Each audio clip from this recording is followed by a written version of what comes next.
ತೋಟಗಾರನು ಮರದಲ್ಲಿ ಫಲವನ್ನ ಹುಡ್ಕೊಂಡ್ ಬರ್ತಾನೆ. ಫಲನ ಕುಯ್ಯೋದಕ್ಕೆ ಬಂದಾಗ ತೋಟಗಾರನಿಗೆ ಆ ಮರದಿಂದ ಯಾವ ಫಲವು ಕಾಣೋದೇ ಇಲ್ಲ. ತೋಟಗಾರನ ಯೋಚನೆ ಮಾಡ್ತಾನೆ, ಕಡ್ದಾಕ್ಬಿಡೋಣ. ಯಜಮಾನ್ ಹೇಳ್ತಾನೆ, ಈ ವರ್ಷ ಬೇಡ, ಒಂದು ಅವಕಾಶ ಕೊಡೋಣ. ತಿರ್ಗಾ ಅದನ್ನ ಕುಡಿ ಕಟ್ ಮಾಡ್ತಾನೆ, ಸರಿಯಾಗಿ ಗೊಬ್ಬರ ಹಾಕ್ತಾನೆ, ನೀರ್ ಹಾಕ್ತಾನೆ. ಬರೋ ವರ್ಷ ಫಲ ಕಾಣಬಹುದು ಅಂತ. ಪ್ರೀತಿಯ ಜನರೇ, ದೇವರು ನಿಮಗೆ ನಿಮ್ಮ ಅಪರಾಧಕ್ಕೆ ತಕ್ಕ ಹಾಗೆ ಶಿಕ್ಷಿಸೋಕೆ ತುಂಬಾ ಹೊತ್ತು ಬೇಕಾಗಿಲ್ಲ. ನಿಮ್ಮ ಪಾಪಕ್ಕೆ ತಕ್ಕ ಹಾಗೆ ಶಿಕ್ಷಿಸೋಕೆ ದೇವರಿಗೆ ಹೆಚ್ಚಿನ ಸಮಯ ಬೇಕಾಗಿಲ್ಲ. ಆದ್ರೆ ದೇವರು ಚಾನ್ಸ್ ಕೊಡ್ತಾ ಇದ್ದಾನೆ.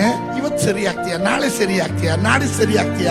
ನಿನ್ 3 ಹೊತ್ತು ನಿನ್ಗೆ ಆಹಾರ ಕೊಟ್ಟು ಅಪಘಾತಗಳಿಂದೆಲ್ಲ ತಪ್ಪಿಸಿ ದೂತರ ಕಾವಲಿನಲ್ಲಿ ಸುರಕ್ಷಿತವಾಗಿ ನಿನ್ನ ಕಾಪಾಡಿಕೊಂಡು ಯಾವ ರೋಗ ರುಜಿನಗಳು ನಿನ್ನ ಹತ್ತಿರ ಬರದಂತೆ ಕಾಪಾಡ್ತಾ ಇರೋ ಕಾರಣ ಏನು ಗೊತ್ತಾ? ಅವನು ನಂಬಿಗಸ್ತನಾಗಿರೋದ್ರಿಂದ.